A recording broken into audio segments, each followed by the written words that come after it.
Hello po, ready na? Dulo po muna yun,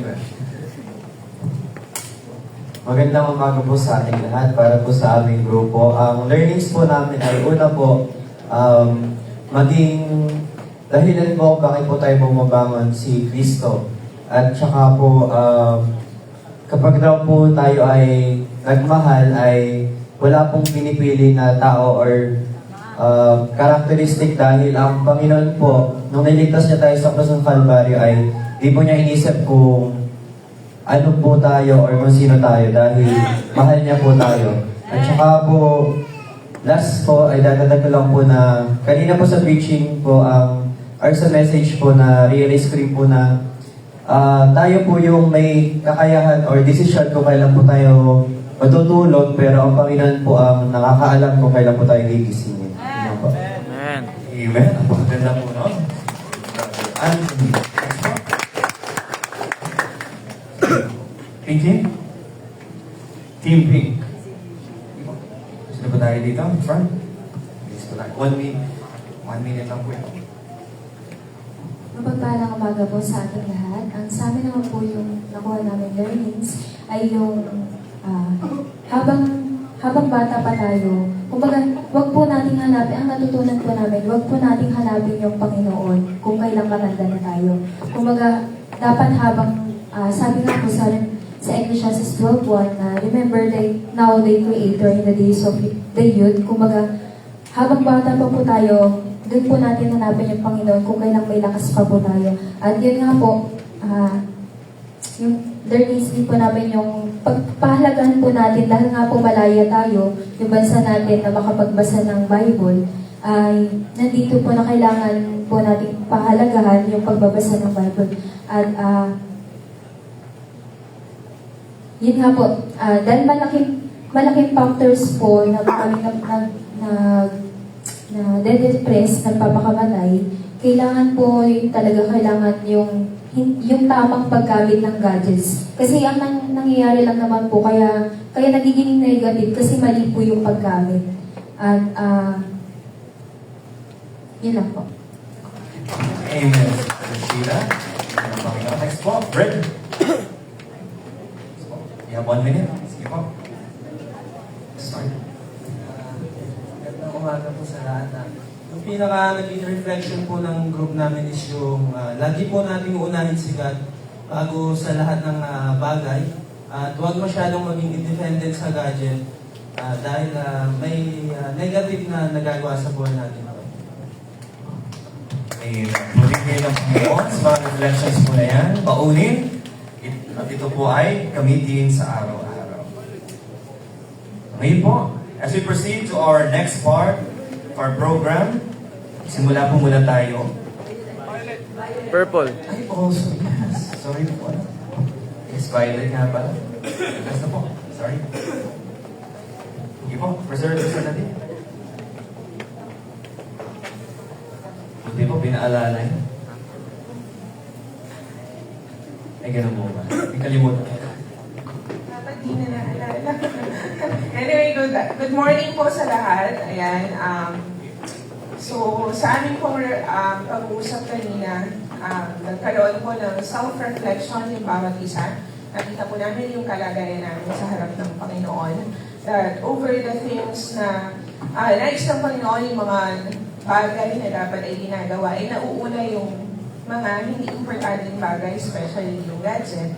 And also, na-encourage kami sa senior ni Ma'am kanina, no, na sa mga bagay na nararanasan natin, it's very important na laging sa Panginoon lang tayo lumapit dahil yung Panginoon naman talaga yung bibigay sa atin ng kalakasan. Yan lang po. Good morning.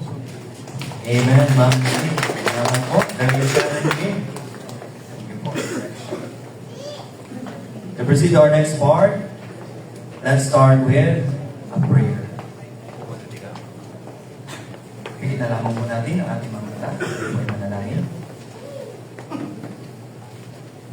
Dakilang Ama, maraming salamat po muli sa oras po na ito. Ibinigay niyo po sa amin. Sa mensahe po na inipangalan sa amin ay challenge po ito sa bawat araw na lilipas. Gamitin po namin ito at huwag pong hayaan na kami po ay matangay din ng agos ng mundo na ito. Sa kapangyarihan mo lamang, sa iyong biyaya, yung bibigay po sa amin ng sapat na lakas upang malabanan po ang mga tukso, ang mga pagsubok, ay kayanin, at higit po sa lahat, ay isang araw po, madatnan niyo po kami na matapat na naglilingkod sa inyo. Sa oras po na ito, ay muli po, ihanda ang aming mga puso at isip sa panibagong hamon. Dahil ito po ay mas lalo po kaming palalakasin, mas lalo kami mas magiging handa sa labanan sa mga susunod na araw. Kaya salamat po sa inyong biyaya sa araw po nito. Sa inyo po namin binabalik ang lahat ng papuri at pasasalamat sa matamis sa pangalan ng aming Panginoong Hesus. Amen. Tayo po lahat ay tumayo at tayo po ay umawit sa Panginoon. Awitin po natin, give of your best to the Master. Dahil po ba kayo ibigay ang inyong pong best to sing joyfully from your heart. Or sing with all your heart. Are you ready? First stanza. Ready? Sing. Give of your best to the Master. Give of the strength of your youth. Throw your souls fresh, glowing ardor into the battle for truth. Jesus has set the example. Don't let what's he young and brave. Give him your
Okay. Handa na po ba kayo? Sa ating pong final message. Purihin ng Diyos. At tawagin na po natin si Pastor Gary to present our speaker. Amen.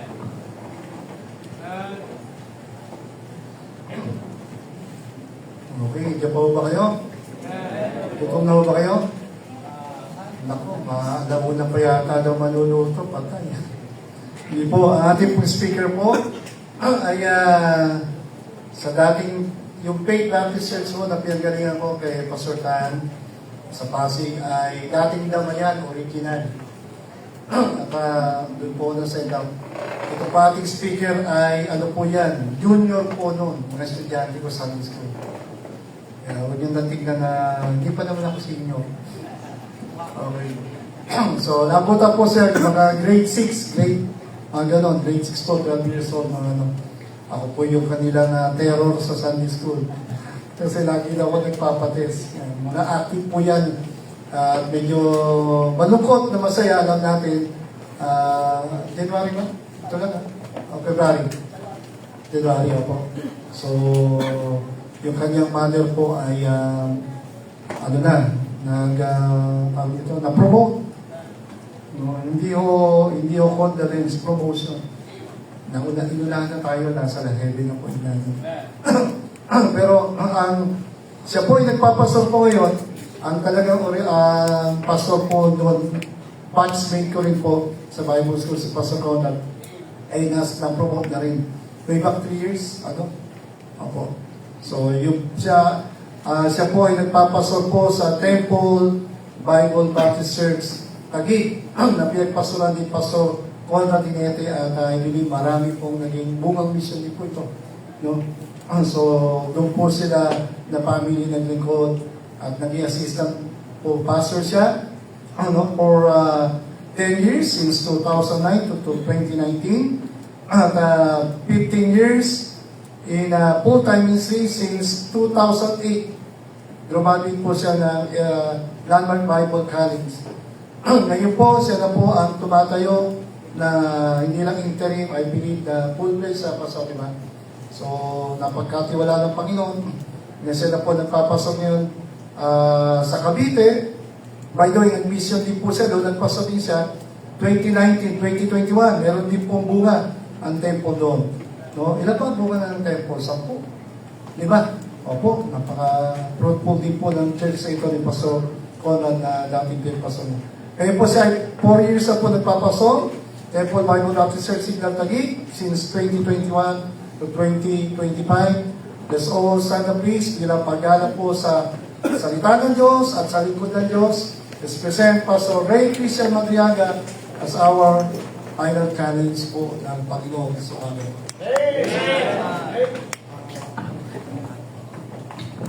Maraming salamat po sa pribilehyo na ipinagkaloob po sa atin ng Panginoon at ng gawain po through Pastor Gary. Salamat po sa introduction. To God be the glory po. Sa Diyos po ang papuri. Dahil nakatayo na po ang lahat, buksan po natin ang Galatians chapter 2 verse 20. Yan po yung ating pong text. At yung tema po ng ating pong fellowship this morning.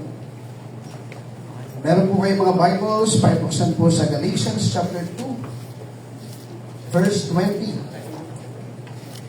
At kung nakita na po si Amen, sabi kanina ay malapit na daw maluto. At maraming amen, mas maluluto pa tayo. Galatians chapter 2 verse 20, basahin po natin ang sabay-sabay.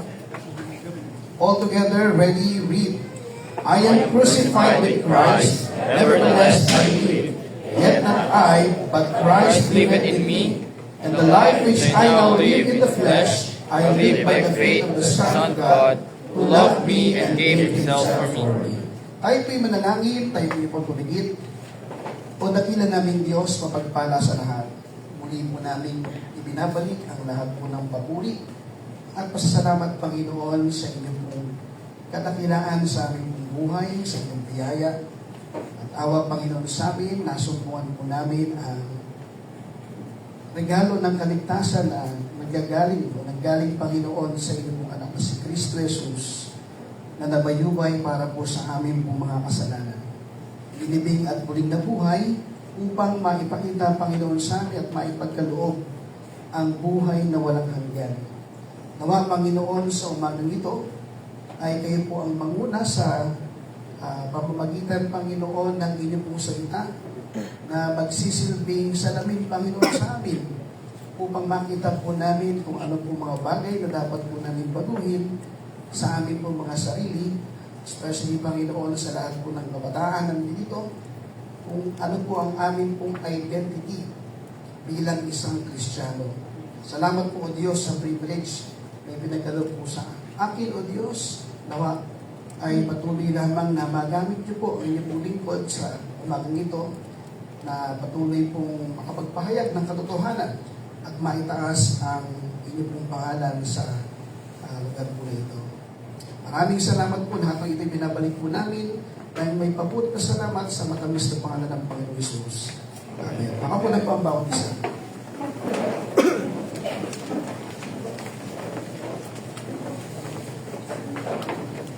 Nabanggit po ni Pastor Gary po na ako po ay nanggaling din po sa Tambayan Bible Baptist Church way back 1990, I think 1995 Pastor. Ano po? At doon po kami umaten from Parañaque hanggang Pasig. Wala pa pong C5 doon. Talagang malayo. Pero hindi ko lang alam kung na-recognize ko na alala ni Pastor Gary na isa po siya sa ginamit ng Panginoon sa aking buhay kasi sa dami ng kanyang turo sa Sunday School, kami po yung bunga. Ano po, yun po ang aking alanganan na ako sumampalataya sa Panginoon at age of, I think 8 years old. Ano po, malinaw po sa akin na tinanggap ko po ang Panginoon bilang tagapagligtas. Pero siyempre habang bata ka, ay marami ding mga challenges at pagbabago sa buhay. Most especially kapag naging young people ka na. Marami nang nangyayari sa buhay ng isang kabataan. At isa po dito is yung tinatawag pong identity crisis. Alam niyo po ba yung salitang identity crisis? Kumbaga ito po yung hindi mo na alam kung sino ka nga ba. Sino ka nga ba? Kaya yung ating pong pamagat ng ating pong pag-aaral ngayong umaga ay yung tanong na, who am I? Sino ba ako? Sino ba tayo? At kung tatanungin po tayo, like for example, kanina nag-present si Pastor Gary ng aking pong pagkakakilanlan. Dito po, kung ano po yung aking mga nagawa sa gawain ng Panginoon. Pero kung kayo po ay tatanungin, sino ba kayo? Sa isip na lang siguro para hindi na tayo magkaroon ng maraming oras. Pag tinanong tayo, sino ka ba? Who am I? Maaaring pwede natin sagutin sa ating isipan na ako si ganito, Juan de la Cruz, pangalan. Ako ay ganitong taong gulang. Ako ay mahilig sa ganitong bagay. Ako ay magaling sa ganitong bagay. Sino dito ang mahilig mag-basketball? Palagay ko mga taga-BBCA talagang mahihilig din mag-basketball. Tama ba? Volleyball, mga kabataan. O wala yung tanong kabataan, cellphone na lang. Mas marami yata. Sino ba magaling mag-cellphone? Diba? Most dito ay mga may edad na rin. So I believe may mga young professionals, college. Meron po ba ditong ang kanyang kurso ay teacher? Meron po ba? Maestra? May maestro? Engineer? Meron ba? Engineer course? Wala po. O meron po bang mga iba-ibang kurso pa? Pag tinanong natin sarili, sino nga ba ako? Kadalasan, ang nagiging sagot ng isang tao ay laging patungkol sa kanyang sarili. Pero tingnan po natin, ano po ba sinabi ni Apostle Paul? Dito po sa ating pong lesson, who am I? The theme is how to find our identity in Christ. Salamat po sa Diyos dahil tayo po ay naligtas na. Amen po ba?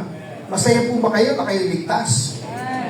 Nabanggit po kanina na aking nanay ay na-promote na po sa langit. Sakto, January 5, birthday ko pa po. Kung kailan siya namatay, ang gandang regalo. Ano? Pero alam natin, change address lang po yan. Pag ikay ligtas, at alam mo ikay pupunta sa langit, ang kamatayan sa isang Kristiyano, sabi ng Apostle Paul, for me to live is Christ and to die is, ang pastor din po namin, Pastor Conrad, may 2021 pandemic, na-promote na po. Kaya baka gusto nyo bumista sa church namin. Maraming promotion doon. No? Pero kidding aside, sa ating mga Kristiyano ay natutuon po talaga yung kasiyahan ng pagiging ligtas. But the problem, pag ikay nabuhay na dito sa libutan, napakarami na pong mga pagsubok. And most especially, temptation na dumadating sa mga kabataan. Isa na po dyan, sinabi natin, identity crisis. Kadalasan, ito ay pwede natin tanungin, sa atin. We are prone to find our identity in our connections. Kadalasan, pag tinatanong tayo, sino ba tayo? Ako. Ako? Kaibigan ako ni ganito. Ito, kilala ko, artista. Malapit ako dito. Kadalasan, yung kasikatan, doon natin ina-identify yung ating sarili. Tama po ba? Minsan, nandun sa ating isip na, oo nga, gusto ko rin maging sikat. Oo nga, yung pangalan ko, gusto ko rin mailagay sa ganitong bagay. And sometimes, we're prone to find our identity in our accomplishments. Kaya nga po nabanggit natin kanina, meron po bang mga nag-aaral dito sa kolehiyo? Naku, hindi ko alam kung bakit sa panahon ngayon, sobrang na mag-aral ang mga bata. Kumbaga, may parent kami na sabi niya, Pastor, yung anak ko, OA na mag-aral. Ano yung OA? Over-aral. Overacting na. Pupuyat lahat. I think siguro na inaabot nila yung mataas na grado. Maaari yung iba, scholar. Meron dito mga scholar ng bayan. Sa amin, laging scholar ng bayan. Kasi merong ibibigay si Mayor. Merong incentive. Kaya talagang inaabot nila. Pero sometimes, yun yung ginagawa natin identity. Yung mga nagawa na natin. At yun po yung minsan nagkakaroon ng problema sa isang Kristiyano kapag ang ating pong identity ay inilalagay natin sa ating pong mga accomplishments. And third, we are prone to find our identity in our possessions. Ano meron ka? Ano ang meron ka sa buhay mo? At yan ang gusto na ni Satanas na ilagay sa isip ng mga kabataan. Dapat meron ka nito. Lalo yung iPhone 17. Alam yan? Yung pinakamahal. Grabe talaga sabi ko sa church, magkano iPhone 17? May ano po ba kayo? Idea? Diyan sa likod ba? May idea nito. Magkano? 100,000 na ba? Imagine, mga pastor, 100,000, isang cellphone lang. Sabi nga nila, ayusin yung decision sa buhay, pagbibili kayo ng ganyan. Bakit? Kasi, kadalasan, ang gusto ni Satanas, magkamal ka ng mga bagay para magkaroon ka ng satisfaction. Which is, anong sabi ng Bible? Hindi mo makukuha yung satisfaction sa mundong ito. Sabi ng Bible, makamit mo man ang sanlibutan, mapahamak naman ang iyong kaluluwa, wala pong saya-saya. Kaya ito pong araw po na ito ang pinakamahalagang araw para sa inyo. Bakit? Nag-aaral tayo ng salita ng Diyos. Yung mga bagay na sinabi kanina, magamat masakit, parang aray ko, tinamaan ako doon, preaching.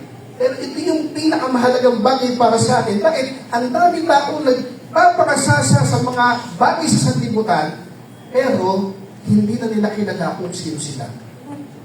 Tignan po natin, 4 na bagay lang po sa umagang ito, ang pwede natin makita dito po sa chapter 2 verse 20. Makikita po natin, if we will go to the background of the story, the context of the story, bakit sinabi ni Apostle Paul, yung verse nito that he was crucified with Christ, and hindi po siya ang namumuhay na sa kanyang sarili, yet not I, but Christ liveth in me. Paano niya sabi to? Balikan natin yung storya. Galatians chapter 2, verse 11.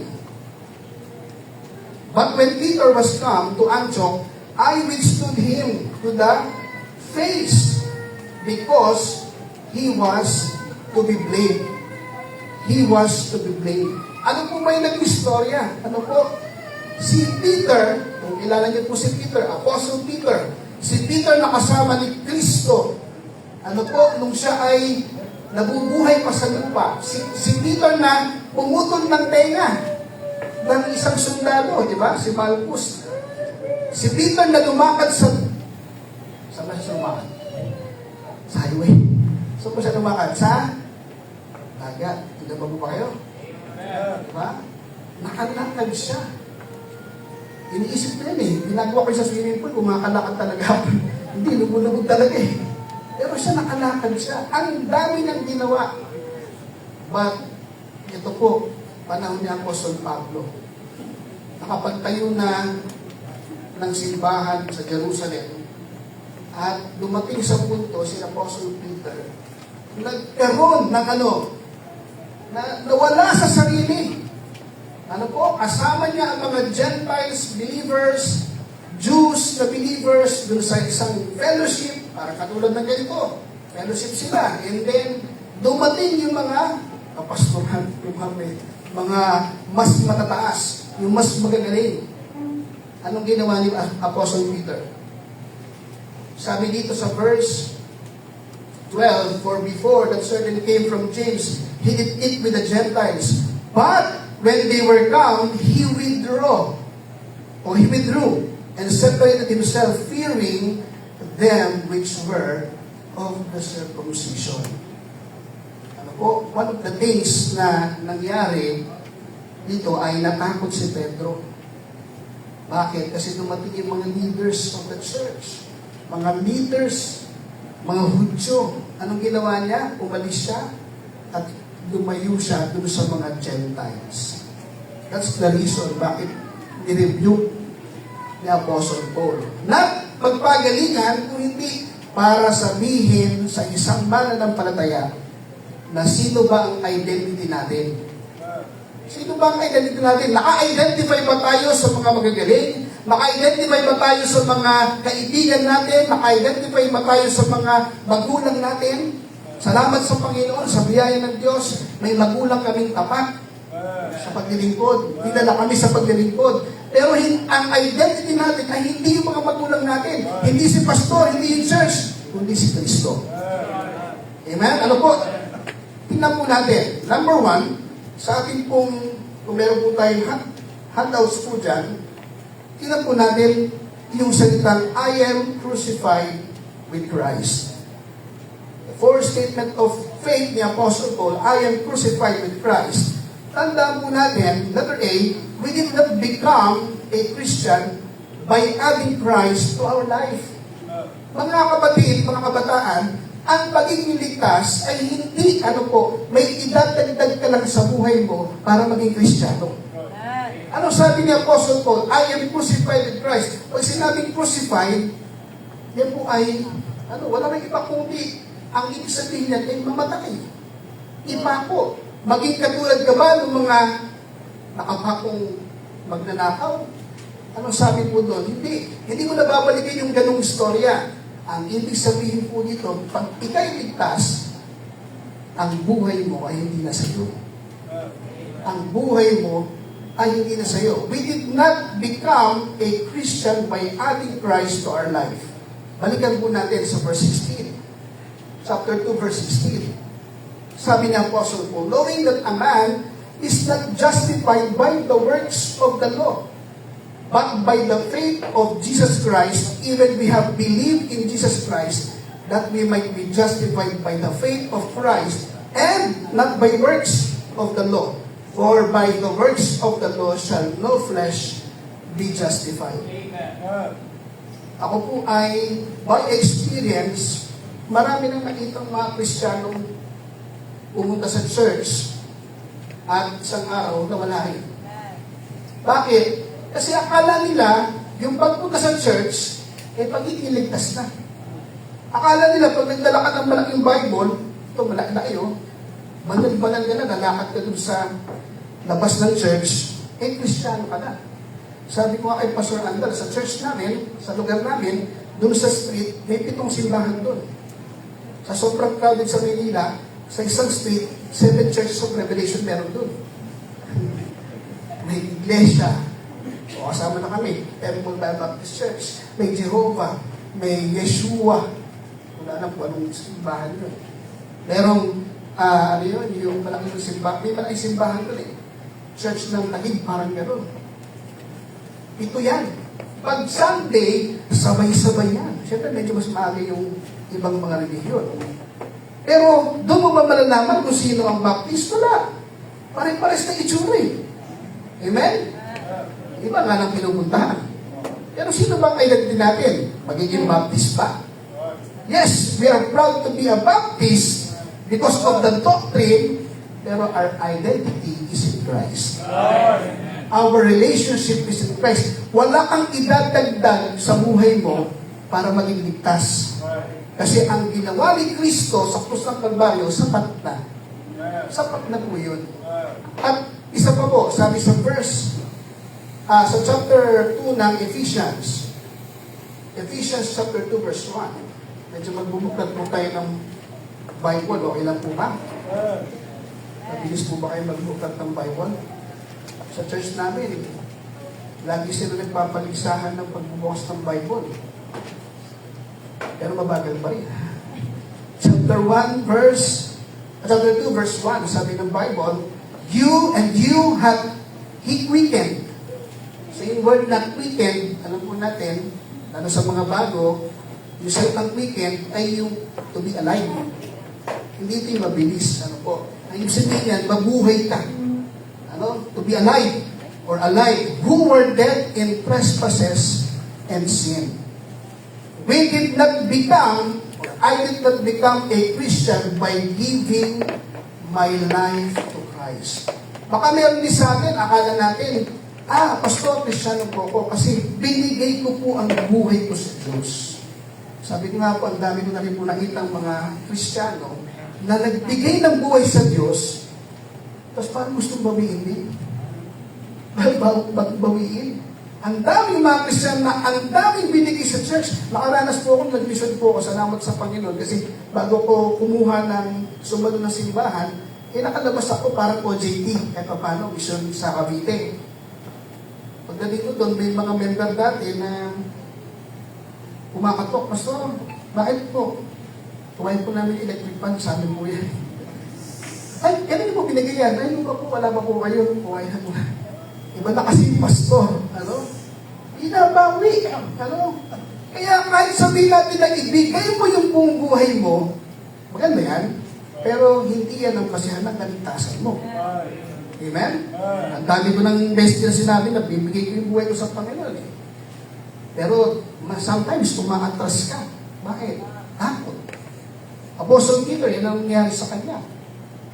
Ito, si Apostle Peter ay hindi na po disipulo nito. Siya na ay apostle na. Pero nung dumating yung kanyang mga kasamang mga leaders, ay, ang nga pala, leader nga pala ako, iiwanan ko na yung mga yan. Di ba minsan ganoon din tayo, mga kabataan?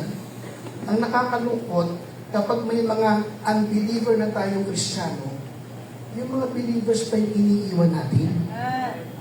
Bakit? Nahihiya tayo Amen po ba? Mas nahihiya tayo baka sabihin nila, banal ka. Lampas ka na sa langit. Yun ang sabi sa akin. Lampas ka na sa langit. Okay lang, may sa kumapus. Di ba? Kung kumapus ka, kamawa ka. Kaya ang pangalan ko kasi Ray Ray Langit. Yung mga may edad, no? Yan tawag sa akin sa school. Ray Langit. Kasi naman, every Wednesday, nasa church kami. Every Saturday, nasa church kami. Prayer meeting, practice ng prayer lahat. Pero alam niyo po ba, short testimony lang po, naintindihan mo po yung panawagan ng Diyos nung ang isang kaklase ko namatay. 20 years old. Meron po 20 years old dito. 20 years old yan. Hindi ko mamamatay. Naglalaro lang ng basketball. Uminom ng tubig, mumula yung bibig. hindi na itakbo sa ospital, namatay. Noong time na yun, nag-aaral na ako sa labas. First year na ako sa Bible school, sabi ko ay Pastor, tapos na yung first year ko sa Bible school. Okay, sabi ko, Pastor, sige, nakapag-first year ka na, pwede ka na sa... Dati po kasi gano'n sa amin eh. Sabi ko, Pastor, mag-first year ka muna sa Bible school para may foundation ka na. Paglabas ko, ayun, namatay siya.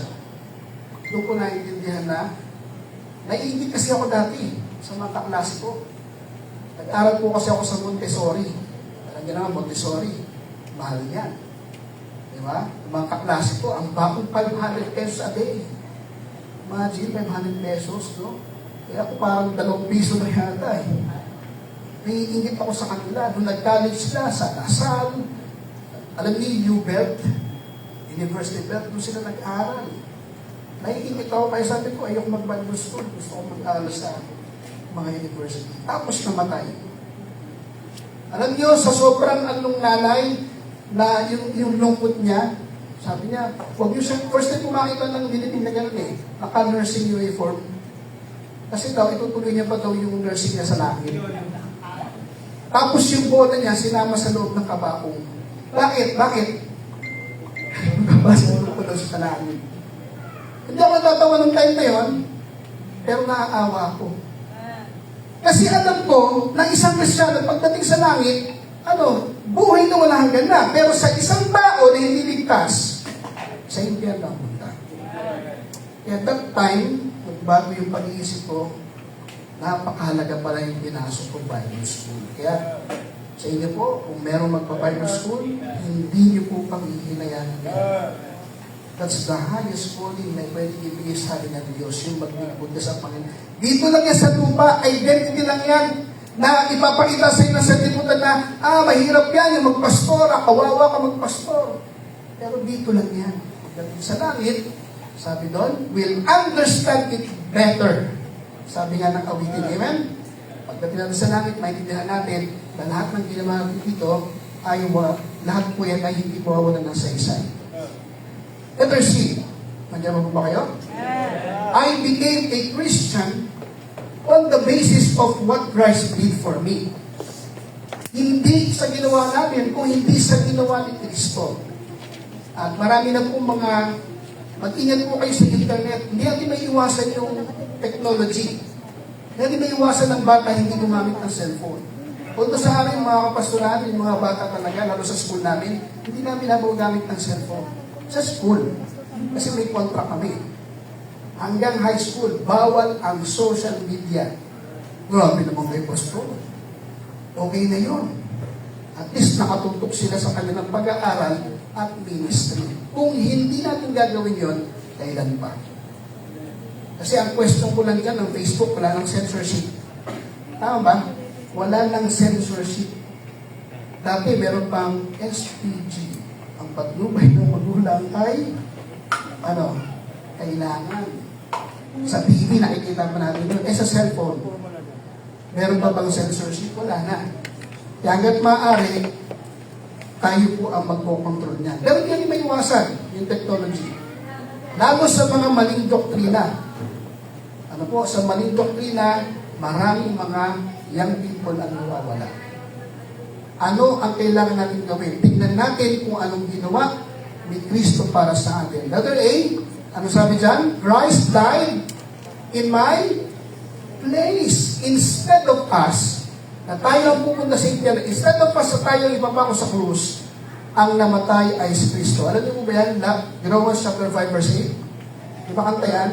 But God commended His love toward us, in that while we were yet sinners, Christ died for us. In that while we were yet sinners. Yun po yung nagbigay ng tuldok.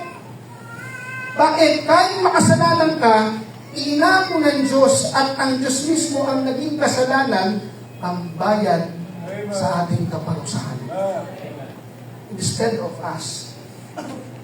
Kaya nga, I appreciate yung buhay na aking nanay. papasalamat kami kasi Sunday school teacher din siya, kasabay sa Pastor Gary.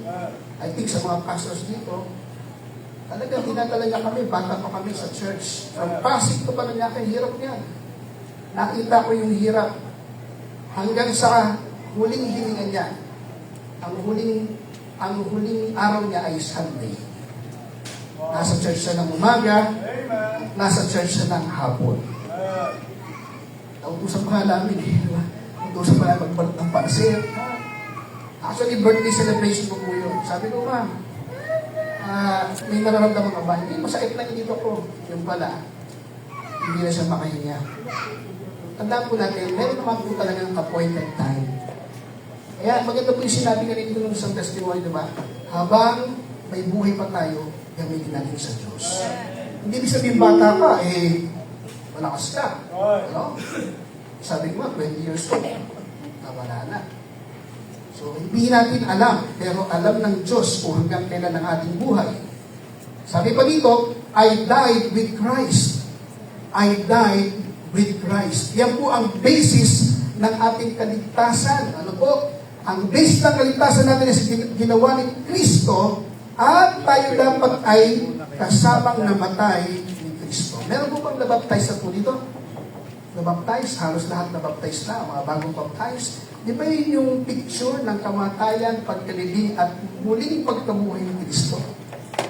Pag ikay dito po, yun yung symbol. Ano po? Si Jesus Christ, pinakita niya sa atin yun. Kasi kailangan ng isang tao na mamatay bago, siya mabuhay muli.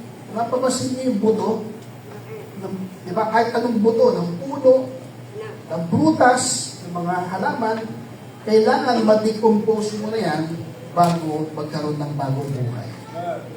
At yung kamatayan ni Kristo ang naging dahilan kaya tayo ay nakakapabuhay bilang Kristyano.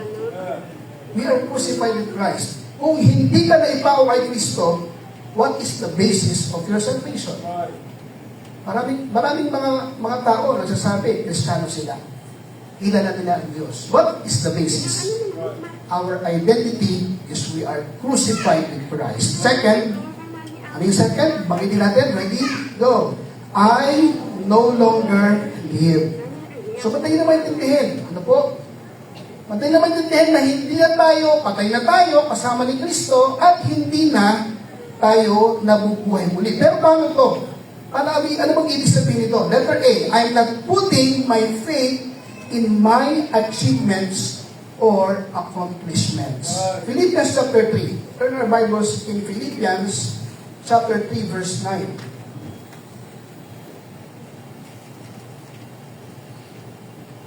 Pwede po bang basahin, may ano ka bang ano? Sino bang may ba? Pakibasa mo na malakas.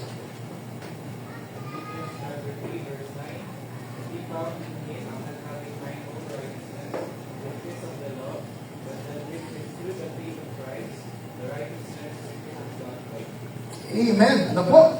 Makita natin na ang ating pong pananampalataya ay hindi sa ating mga ginawa. Apostle Paul din po ang nagsabi ito para sa mga taga-Philippian church. Not having my own righteousness, which is of the law. Kasi ang buhay natin ay nabubuhay na tayo sa biyaya, hindi na sa batas. Yun nga yung, kaya nirebuke niya Apostle Paul si Peter. Pinipilit nyo na yung mga Gentiles ay magpa-circumcise, which is, yun yung law dati. Pero dahil namatay na si Kristo, finulfill na ng Panginoon yon, at sa biyaya ng Diyos, the gospel, ay para sa lahat na. Para sa lahat ng tao. Kami sa pag tinatanong ako, Pastor, maliligtas pa kaya yan? Oo. Sa biyaya ng Diyos. Meron kami mga young people na hirap ang kanilang kondisyon. Nasira ang kanilang buhay. Pastor, maliligtas pa kaya yan? Oo. Lahat tayo makasalanan. In-offer sa atin ang kaligtasan. Kasi ang kaligtasan ay kay Kristo, hindi sa atin. Ay tayo yung mga politiko. Diba? O hindi lang politiko. Lahat na lang tayo, sabihin natin. Lahat tayo. Gusto natin, ang pangalan natin na ilalagay sa labas. Diba? Sa amin. Yung sa amin, yung sa lugar namin. Andun yung pangalan ng dating congressman. Kasi gusto lang tawag ito ng tao na makalala. Wala namang masama doon. Pero pag yan ang basihan mo para maligtas ka, yun ang mali. Amen? Mali na yun. Pag pinapangalanda ka mo na ikay maliligtas para magitan ng ginawa mo, yan ay mali.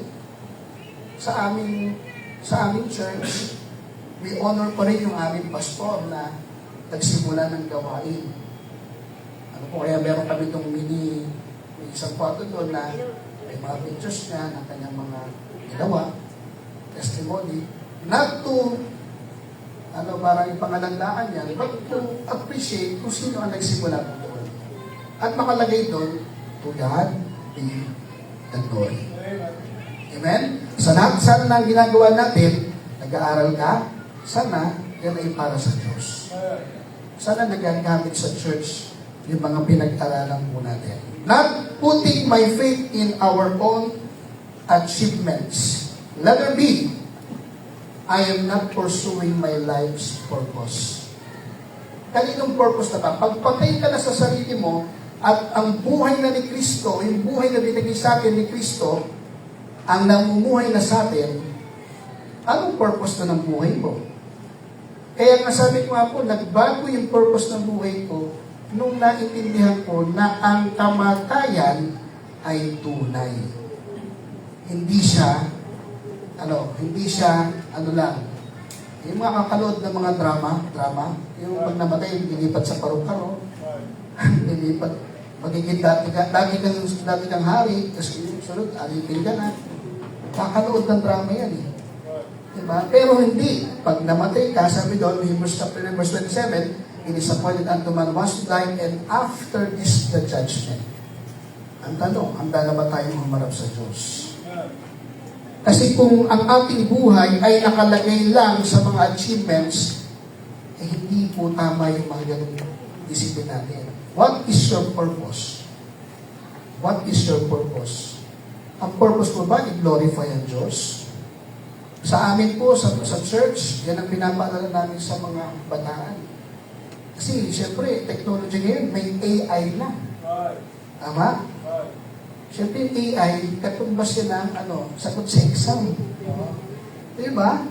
Para padaliin ang buhay. Pwede naman, sabi nga kanina, pwede naman gamitin yan basta sa tamang paraan. Pero maraming mga kabataan na gawin yung mga bagay niyan. Ang tanong, what is your identity? Para lang ba makapasa? Huwag man sana. Ang purpose natin, kaya kayo nag-aaral, ay para gamitin kayo ng Diyos. Amen? Sa mga kanya-kanya pong simbahan. Hindi lang po yan. Para kayo po ay maging ilaw ng sanlibutan. Matthew chapter 5. Matthew chapter 5 verse 16. Marami po sa inyo, palagay ko, alam niyo na po yung verse na ito. Matthew chapter 5 verse 16. Basahin po natin ng sabay-sabay. Ready? Read. Let your light so shine before men that they may see your good works and glorify your Father which is in heaven. Again, bakit ka magliliwanag? To glorify your Father which is in heaven. Sino ba ang tatay natin? Sino ang tatay natin? Ang Panginoon. Amen? Amen po ba? Ang unbeliever, sino ang tatay? Satan. John 8:44. Hindi ko makakalimutan mga pastor yung John 8:44. Pag may kasalanan kami sa Landmark Baptist College, susulat kami ng John 8:44. Isang yellow pad. Pastor Mike Kalisa. You are the father of the devil and the last of the devil. Lahat yun, kabisado namin.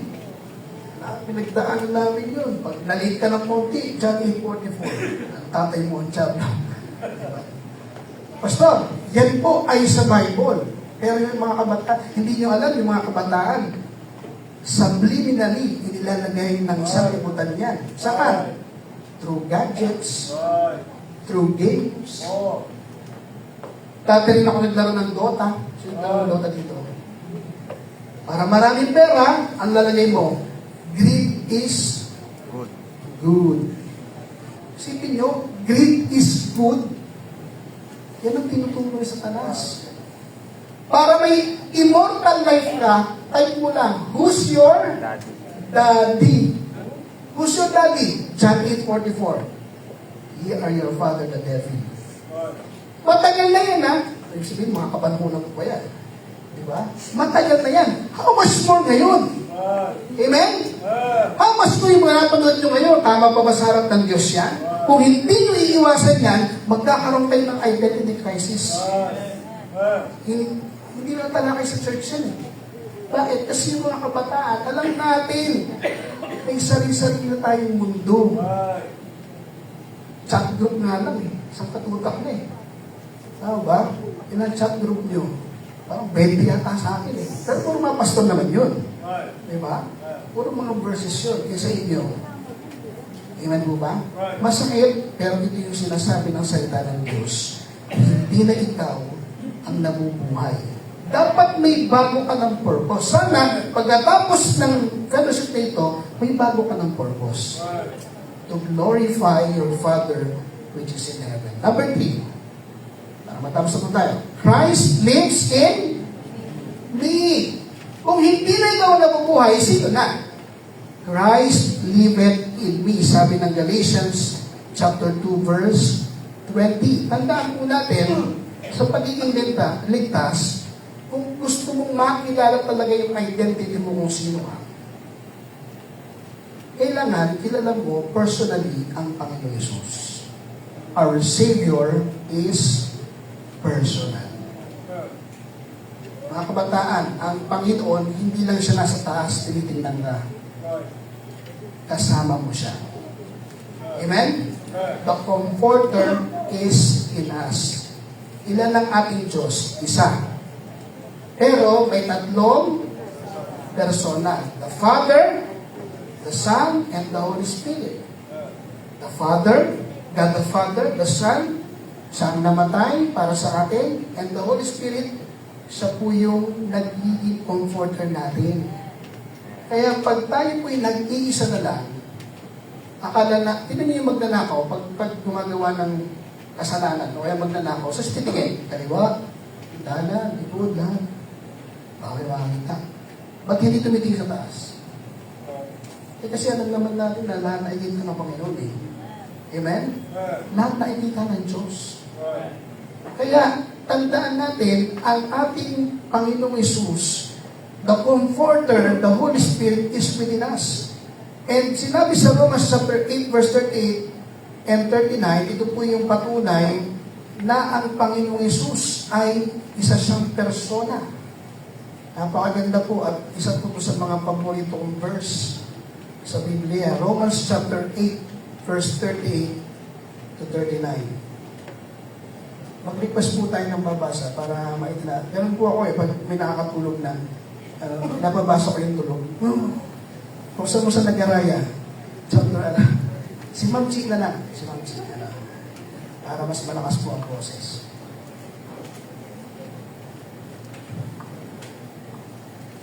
Romans chapter 8, verse number 38. For I am persuaded that neither death, nor life, nor angels, nor principalities, nor powers, nor things present, nor things to come, nor height, nor depth, nor any other creature shall be able to separate us from the love of God, which is in Christ Jesus our Lord. Amen. Those things na binanggit na Apostle Paul ay every other creature. So, ibig sabihin, lahat ng yon ay totoo. Pero syempre, yung mga yung na yun, binanggit na yun, alam natin, mga angels yun. Yung mga ranking na angels, dominions, parang mga kernel, major, so. Pero sabi ni Apostle Paul, walang magpapahiwalay sa atin sa pagmamahal natin o pagmamahal ni Kristo sa atin. So, ibig sabihin, Jesus Christ is a person. You can have a true relationship with Jesus Christ. Hindi lang ito basta, ay, sabi ng Bible, huwag ako magkakasala. Tanda mo, sino ba ang sinampalatayanan mo? Si Kristo. May tamang relationship ka dapat sa Panginoon. Tulad ng relationship mo sa pamilya mo, sa kaibigan mo, sa teachers mo, sa pastor mo, lahat yan, meron kayong relationship. Kaya, sabi po dito, ang buhay natin ay kay Kristo Jesus dahil totoo po si Kristo. Napakarami na ngayon sa internet na nagsasabing hindi din totoo ang Diyos.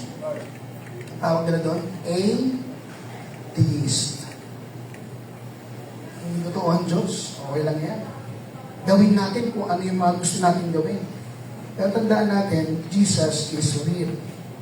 Second, our Savior provides the power. Sa isang ligtas, hindi natin kapangyarihan ang pinapairan. Hindi natin sariling lakas ang pinapairan. Alam niyo po, kung hindi talaga ako tinawag ng Diyos, hindi talaga ako magpapastor. Kasi nahihiya akong umarap sa tao eh. Baga ayoko nung magsasalita, gusto ko yung sa likod lang, gusto ko yung lagi nakaupo sa likod, mag-a-assist lang kay pastor. Kumbaga, kung ikaw lang personally, yung personality mo, hindi match doon sa ano. Pero kasi nga, hindi naman mo sa sariling kakayahan natin. Ito ay sa kakayahan ng Diyos. Pangalawa, inutusan ka ng Diyos. Inuutusan ka ng Diyos na sumunod sa Kanya, sa Kanyang kalooban. Paano yun, Pastor? Paano tayo makakasunod? Bibigyan Kanya ng kapangyarihan. Unang-una, siyempre, maging anak ng Diyos. John chapter 1, verse 12. But as many as received Him, to them gave Him power to become the sons of God. So may kapangyarihan tayo. Acts chapter 1, verse 8. Diba? Binigyan tayong, ito soul winning po ba kayo? Diba? Sa una, hirap mag-soul winning. Ang hirap mag-share ng gospel, pero tanda natin, because of the Holy Ghost is in us, meron tayong kapangyarihan to share the gospel. At saan nagagaling yun? Sa banal na Espiritu. Same thing din sa sinabi ng Apostle Paul.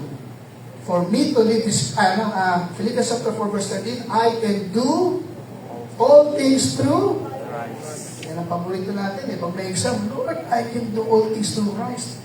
Hindi ka naman nag-aaral. Pagsakarin yun. Pagsakarin. Pero yung context nun is about contentment. Kaya bilang mga kabataan, maging kontento tayo sa ating buhay. Para maitama natin yung purpose natin, tsaka yung mga goals natin. Huwag tayong maiinggit sa iba. Kasi pag naiinggit tayo, dun magsisimula na, ay, gusto ko. Kaya nga may salitang, sana all. Diba? Sana all, sana meron tayo. Pero sabi ng Apostle Paul, natutunan kong maging kontento. Pag wala, wala. Pag walang loob, huwag magdadabog. Wala akong data, mama. Di ba? Wala akong internet. Huwag magdadabog. Bakit? Ang buhay natin ay ang source ng kapangyarihan ay ang Diyos. Ipagkakaloob ng Diyos. Sabi ng Matthew chapter 6, verse 33, but seek ye first the kingdom of God and His righteousness, and all these things shall be added unto you. Sa biyaya po ng Diyos, kung ako po'y sumunod sa Panginoon, hindi po ako nagsisi. Kahit nung una parang nainggit ako sa mga kaklase ko, ay salamat po pala sa Panginoon. Naalala ko, nung namatay yung aking nanay, dumating yung mga kaklase ko. Talagang ganun pa rin sila. Pero nakita na nila yung aking sinunod. Pag sinunod mo ang Diyos, ganun ang pabor ng Panginoon. Hindi na rin lang yung tawag sa akin, pastor na kahit paano. Diba? Dati father eh. Diba? Pray langit, anghel, lahat, kung ano-ano mga tuya. Yung mga itokso. Pero nung nandun sa lamay ng nanay ko, nagpapasalamat sila. Yun ang sa buhay ng nanay ko, pati dun sa buhay na tinahapo. Kaya huwag kayong mainit mga kabataan. Huwag kayong magpapadaya sa limutan. Panghuli na po, last. I live by the faith of the Son of God. The statement number 4 is, I live by the faith of the Son of God. Una, tayo pinako kanino? Kanino po? Kay Kristo. Pangalawa, hindi na tayo ang namumuhay. Amen? Number 3, Christ lives in me, and the last, I live by the faith of the Son of God. Mga kapatid, unang-una, to be saved, we need to put our trust in Christ. one of the identity crisis sa isang kabataan ay yung mga lumaki sa church. Katulad ko. Kasi akala mo, ligtas ka na. Pero hindi pa pala. Pero salamat sa Panginoon, nung narinig ko yung gospel, alam ko yun ang aking naging araw ng kaligtasan. Pero marami ako nakitang mga lumaki sa church na akala niligtas sila, ngayon wala na sila sa church. Bakit? Kasi kinuha nilang identity nila doon sa mga nakasama nilang naglingkod. Kung naalala niyo yung story ni King Joash, kilala niyo po si King Joash? Si King Joash, siya yung hari ng Israel o ng Judah na pinakabata, as early as 7 years old, ginawa na siyang hari. Kasi parang drama din, di ba? May evil queen, pinatay lahat ng kapamilya, natira siya, ano nangyari? Tinago siya sa kaharian, after 6 years, inilabas siya, at siya na ang nilagay na hari. Nagtatuwa ang buong Israel. Sabi doon, he did the right thing in the sight of the Lord. All the days of Jehoiada, the priest. Yung priest na yon, yun yung nag-alaga sa kanya. Yun yung naglabas sa kanya. Yun yung nagluklok sa kanya. Sinunod niya ang Diyos for 40 years hanggang buhay si Jehoiada the priest. After nun, ano nangyari? Hindi na siya sumunod. At namatay siya ng, hindi siya binigyan ng royal burial. Bakit? Kasi kakakinig niya sa mga taong wala sa Diyos. Imagine, 40 years. Ang tagal ng panahon. Akala niya, tama ang ginagawa niya. Pero wala pala talaga siyang pagtitiwala sa Diyos. Akalungkot kasi pinatay lang siya, sa kanyang ama. Diba? Pinapatay niya yung anak ng priest. Sa sobrang dami ng kanyang mga pinakinggan. One of the identity crisis dumating sa atin, marami tayong pinapakinggan. At sana po wag tayo makikinig sa mga hindi magagandang counsel. Kaya may mga pastor po dyan. Sila po ang puntahan po ninyo. Amen po ba? Pastor, manliligaw na po ako. Ako. Yan. Magpaalam muna. Opo. Sayang, hindi dumating yung kapatid ko Kung nagpaalam, may tawagan na. Ano muna? Disiplina muna. 3 months. Pandemic, naging 3 years. Umabot na wala sa isip ko. Pero ngayon, in-acknowledge na po namin sila. Hinarap sa church. Pag masaya ang church sa inyong relasyon, mas pagpapalain kayo ng Panginoon. Kuya, gusto na namin mag-date. Dapat may chaperone. Grabe ko naman. Grabe si pastor. May tiwala ko sa babae, wala akong tiwala sa iyo. Hindi, kasi gusto ko makita yung mag-text kung hanggang kaya sa susunod. Alam mo sinong chaperone niya? Nanay ko. Pag-date sila, kasama. Doon na naman, kakain na namin nanay ko. Kasi nanay ng babae. Tapos namatay po yung nanay ko, January 5, recent lang. Anong testimony ng kapatid ko? Siya pa yung kasama ko. Buti na kasama ko pa siya. Amen po ba? Minsan akala natin, parang yung sinasabi sa atin ng pastor, hindi mo maintindihan Grabe naman si pastor, pinagalitan ako, ganyan, dinisiplina ako. Hindi nyo naiintindihan, kinakausap tayo ng Diyos, kami ng Panginoon, para kayo ay ayusin. Kasi wala naman kami ibang dahilan Ano ba bang dahilan ng pastor? Kung sino yung nasa amin, yun yung accountable kami. Amen? Kaya ano yung verse po na, di ba? Yung obey them that have the rule over you. Minsan yun lang hina-highlight Obey, obey, obey. Pero basahin nyo tuloy-tuloy. Ano nga po dyan? Hebrews. Pasadahan na po natin sa glit. Hebrews chapter 13. Ano po? 13. Tingnan niyo po ang ganda po na sinabi dito. Obey them, have the rule over you in verse 17. And submit submit yourselves, for they watch for your souls. Hindi po ito, ayaw lang ni Pastor, kung hindi nakasalalay ang kaluluwa ninyo, ang inyong kinabukasan, as they that must give account. Kami po ang magsusulit. Ito po yung maganda. That they may do it with joy. Amen? Kapag sumusunod ang kabataan, lalong-lalo na sa church at sa pastor, masaya. Tingnan yung sunod. And not with grief. Ano yung grief? Kalungkutan. Kapag ginagawa ng isang pastor, nalulungkot sila sa inyo, anong sabi doon? It is unprofitable for you. Para sa inyo pa rin yun. Kapag nalulungkot ang pastor, na nangyayari sa inyo, napapahamak ang isang mananampalataya, hindi rin ka painabang sa inyo. Kaya kung gusto nyo maging painabang sa inyo, sunod mo na. Amen po ba? Nasa tamang edad naman yan eh. Nasa sa mga pastor kung sila po ang magsasabi na sa amin, ang hiling ko lang, tapusin nyo inyong pag-aaral. Pangalawa, pastor, pag-aaral ko, may 10 years. Nasa sa inyo. Diba? Pangalawa, magsabi lang. Amen? Hindi naman pinagbabawalan, magsabi lang.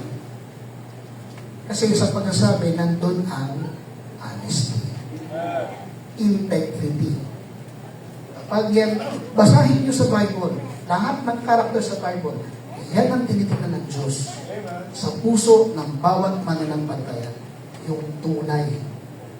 Isipin niyo, yung jowa siya, ginagawa niya na. Nirestore niya pa yung temple. Pagkagaling natin ang temple ng Diyos. But he is not honest. Ang kanyang mga sinusunod, nung panahon na wala na yung priest, iba na. Kaya mga kabataan, always love your church, love your pastor. It will be profitable sa inyong buhay.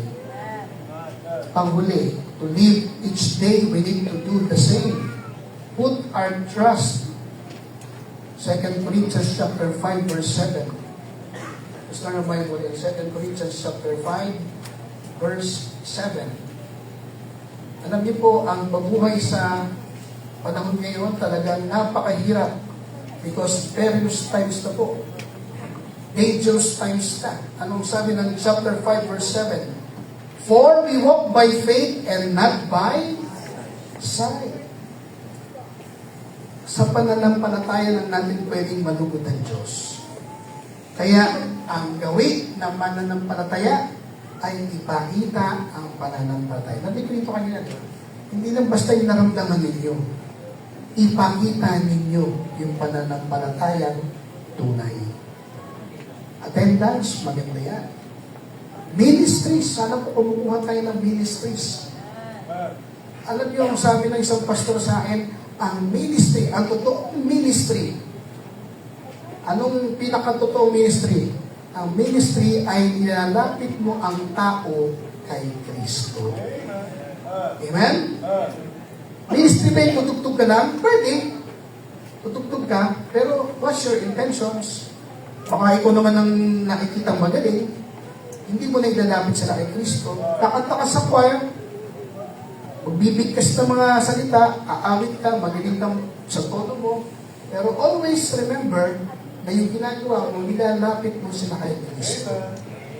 Yun ang tunay na ministry. We need to do the same, having faith always in our life.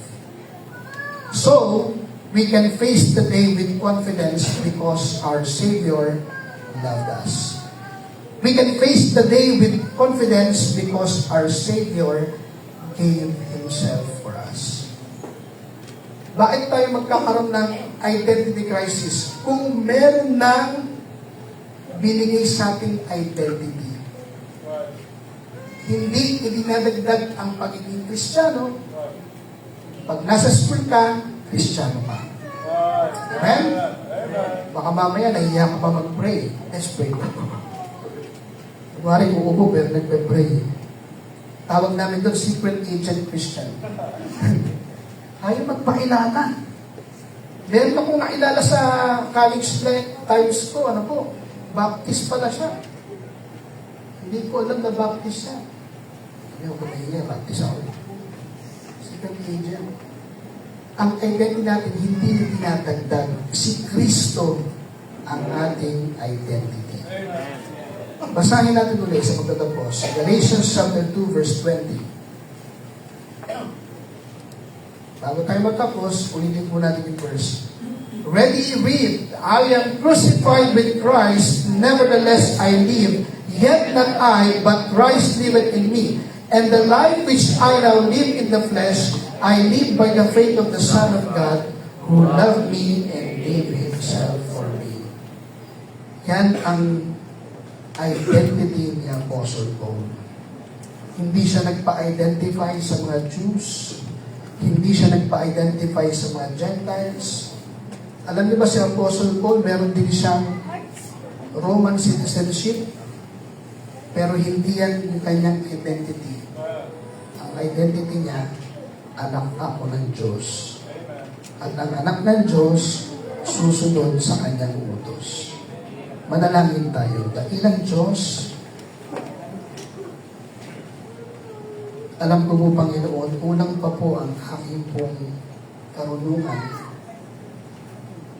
sa pagbabahagi sa mga kabataan o Diyos.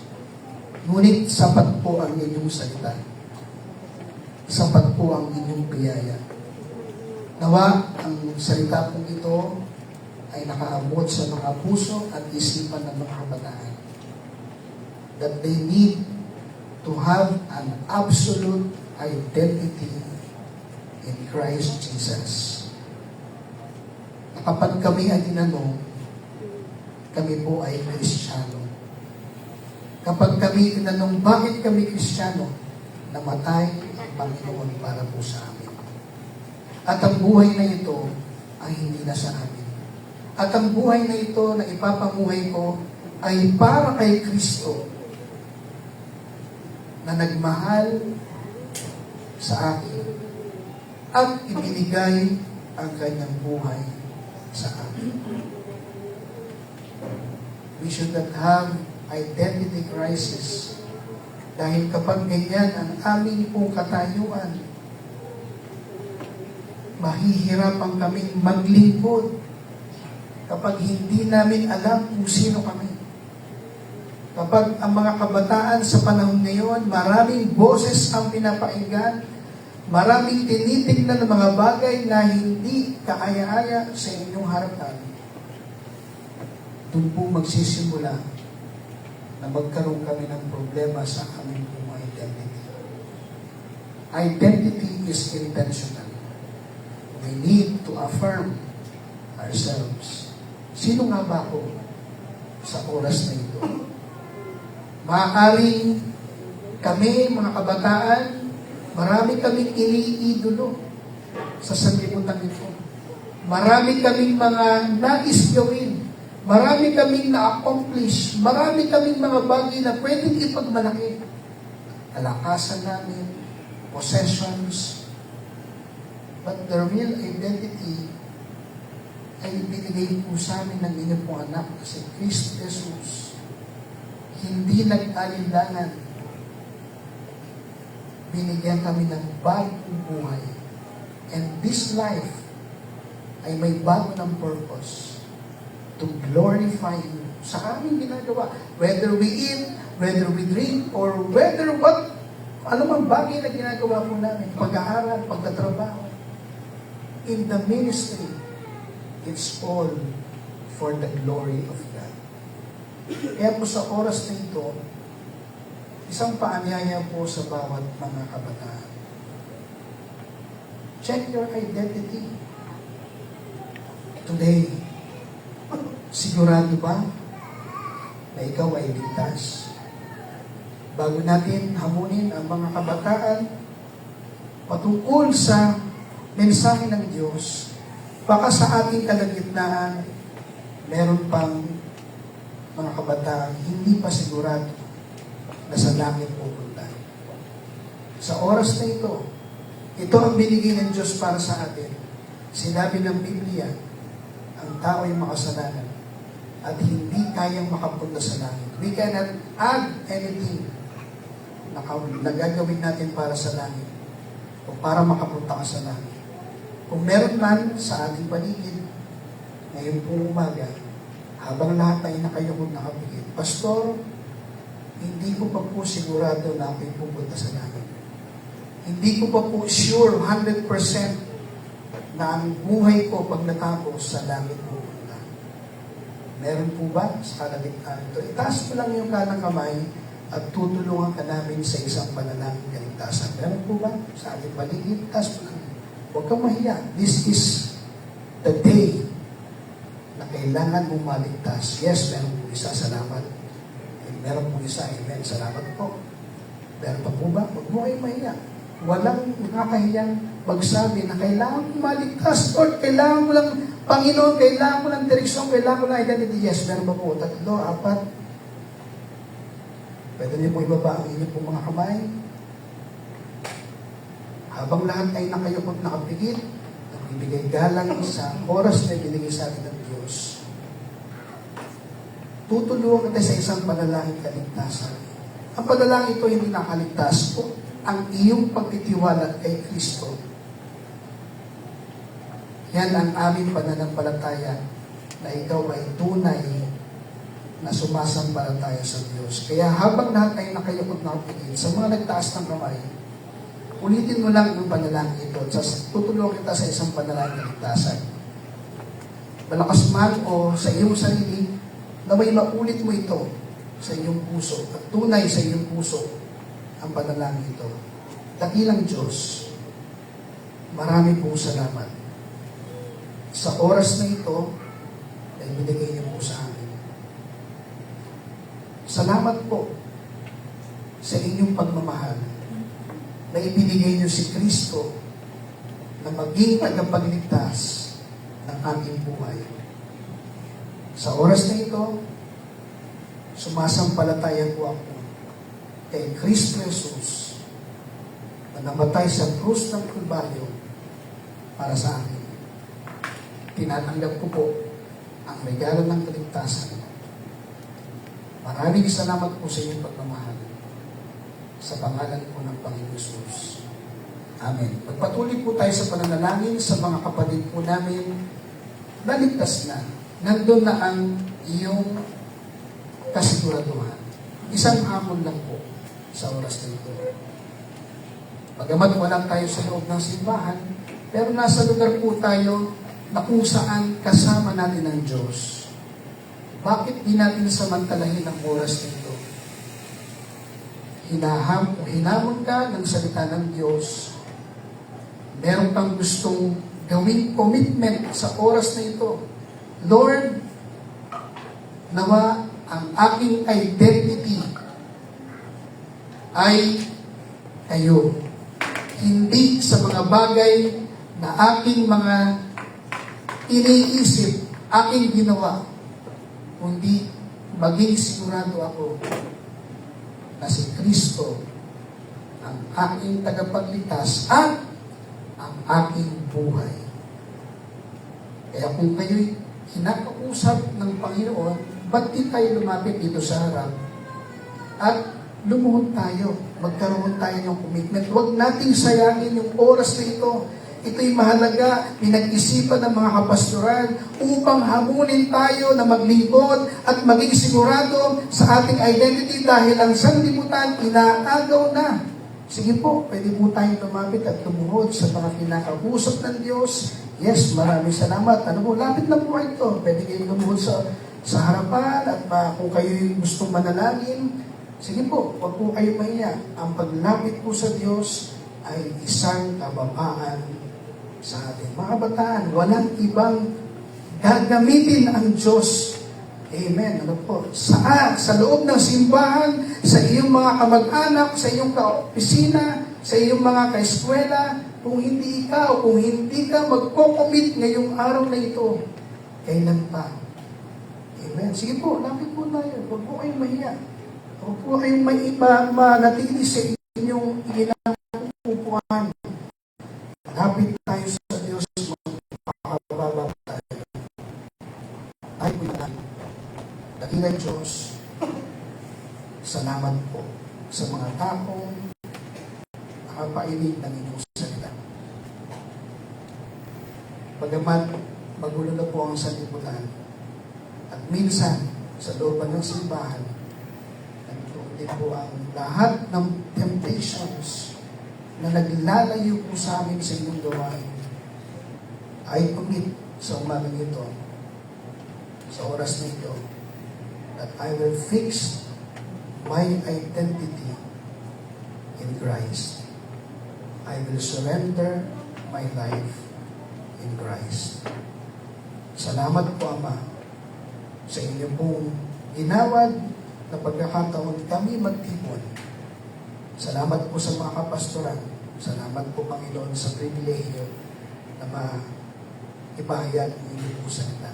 Patawad, Panginoon, sa aming mga pagkukulang.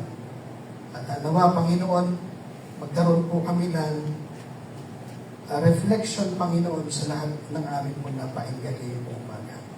Lahat ng ito'y binabalik po namin na may papuri sa pangalan ng Panginoon Jesus. Amen.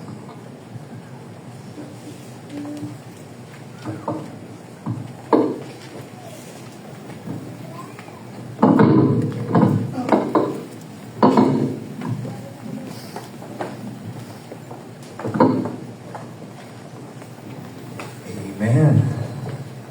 Nadagdagan ng